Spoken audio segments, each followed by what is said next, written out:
K-pop ആരാധകരുടെ കാത്തിരിപ്പിന് വിരാമമിട്ടുകൊണ്ട് purple magic തിരിച്ചെത്തുന്നു. ഈ തിരിച്ചുവരവിൽ ഇന്ത്യയിലെ BTS ആർമിക്ക് കുറച്ച് എക്സ്ട്രാ സന്തോഷത്തിനുള്ള വകുപ്പുണ്ടെന്നാണ് ലേറ്റസ്റ്റ് റിപ്പോർട്ട്.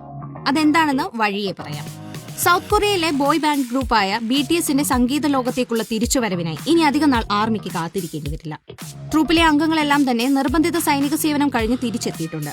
ഇപ്പോഴിതാ 2026 പുതിയ ആൽബം പുറത്തിറക്കുമെന്നും വേൾഡ് ടൂർ നടത്തുമെന്നും പ്രഖ്യാപിച്ചിരിക്കുകയാണ് BTS. ബാൻഡിലെ 7 അംഗങ്ങളും ജൂലൈയിൽ അമേരിക്കയിൽ ഒത്തുചേർന്ന് പുതിയ ആൽബത്തിന്റെ പണിപ്പുരയിലേക്ക് കടക്കുമെന്നറിയിച്ചു. അതിനുശേഷമായിരിക്കും വേൾഡ് ടൂറിലേക്ക് കടക്കുക. ഈ വേൾഡ് ടൂറിലാണ് ഇന്ത്യയിലെ BTS ആർമിക്ക് ഒരു സ്പെഷ്യൽ ട്രീറ്റിനുള്ള സാധ്യത തെളിയുന്നത്. വേൾഡ് ടൂറിന്റെ ഭാഗമായി BTS ഇന്ത്യ സന്ദർശിക്കുമെന്നാണ് റിപ്പോർട്ടുകൾ. മുംബൈയിൽ ഹൈബിന്റെ ഒരു ഓഫീസ് പ്രവർത്തനം ആരംഭിക്കുന്നതായി റിപ്പോർട്ടുകൾ ഉണ്ടായിരുന്നു. ഇതിന്റെ കൂടെ പശ്ചാത്തലത്തിലാണ് ഇപ്പോൾ BTS ഇന്ത്യയിലേക്ക് എത്തുമെന്ന റിപ്പോർട്ടുകൾ പരക്കുന്നത്. ഔദ്യോഗിക പ്രഖ്യാപനം ഉണ്ടായിട്ടില്ലെങ്കിലും സാധ്യത തള്ളിക്കളയാൻ കഴിയുന്നതല്ല. എങ്കിലും ഇന്ത്യയെ നേരത്തെ മ്യൂസിക് ഷോസിനുള്ള വേദിയായി തിരഞ്ഞെടുക്കുന്നതിൽ K-പോപ്പ് ബാൻഡുകൾക്ക് ചെറിയ വിമുഖതയുണ്ടായിരുന്നു. വർഷങ്ങൾക്ക് മുമ്പ് പാശ്ചാത്യ വിപണിയിൽ K-പോപ്പ് വൻ വിജയമായിരുന്നെങ്കിലും അടുത്തിടെയാണ് ഇന്ത്യയിൽ ഇവ വലിയ പ്രചാരം നേടാൻ തുടങ്ങിയത്.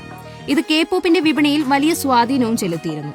എന്നാൽ അടിസ്ഥാന സൗകര്യ പരിമിതികളും കുറഞ്ഞ ആൽബം വിൽപ്പനയുമാണ് BTS, ബ്ലാക്ക് പിങ്ക് പോലുള്ള പ്രധാന K-പോപ്പ് ഗ്രൂപ്പുകളെ രാജ്യത്ത് പര്യടനം നടത്തുന്നതിൽ നിന്നും തടഞ്ഞിരുന്നത്. എന്നാൽ Ed Sheeran, Dua Lipa, Justin Bieber, Travis Scott തുടങ്ങിയ അന്താരാഷ്ട്ര കലാകാരന്മാർക്ക് ഇന്ത്യ ഇതിനകം തന്നെ ആതിഥേയത്വം വഹിച്ചിട്ടുണ്ട്. ചില K-പോപ്പ് ബാൻഡുകളും ഇന്ത്യയിലെ മ്യൂസിക് ഷോസിൽ എത്തിയിരുന്നു.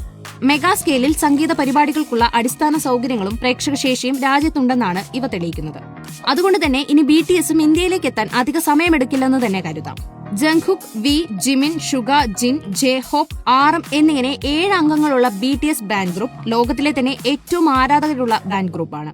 സ്പോട്ടിഫൈയിൽ മാസത്തിൽ 25.6 മില്യൺ കേൾവിക്കാരാണ് BTSനുള്ളത്. ഡൈനാമൈറ്റ്, ബട്ടർ, മൈ യൂണിവേഴ്സ് തുടങ്ങി BTSന്റെ പാട്ടുകൾ ഗ്ലോബൽ ഹിറ്റ് ലിസ്റ്റിലുണ്ട്. BTS ഗാങ് സൈനിക സേവനത്തിന് പ്രവേശിക്കുന്നതിന് മുൻപ് തന്നെ ഇന്ത്യയിലും ഇങ്ങ് കേരളത്തിൽ വരെ BTS ആവേശം അലതല്ലിയിരുന്നു. ഇപ്പോഴും അതിന് കുറവൊന്നും വന്നിട്ടില്ല. കഴിഞ്ഞ 2 വർഷമായി തളർന്നിരിക്കുകയായിരുന്ന BTS ആർമിയുടെ ഉയർത്തെഴുന്നേൽപ്പ് ഇപ്പോൾ സോഷ്യൽ മീഡിയയിലും ട്രെൻഡിംഗ് ആണ്. ഇക്കാലയളവിൽ ഗായകരിൽ പലരുടെയും സോളോ ഹിറ്റുകൾ വന്നെങ്കിലും BTS ഒന്നിച്ചെത്തുന്ന ഗാനങ്ങൾക്കായാണ് ആർമി കാത്തിരിക്കുന്നത്. അപ്പോൾ ആ പുതിയ ആൽബവുമായി BTS ഒരു ഷോ ഇന്ത്യയിൽ സംഘടിപ്പിക്കുകയാണെങ്കിൽ ഒരു സീറ്റ് പോലും ഒഴിവില്ലാതെ ടിക്കറ്റുകൾ വിറ്റുപോകുമെന്ന കാര്യത്തിൽ സംശയം വേണ്ട.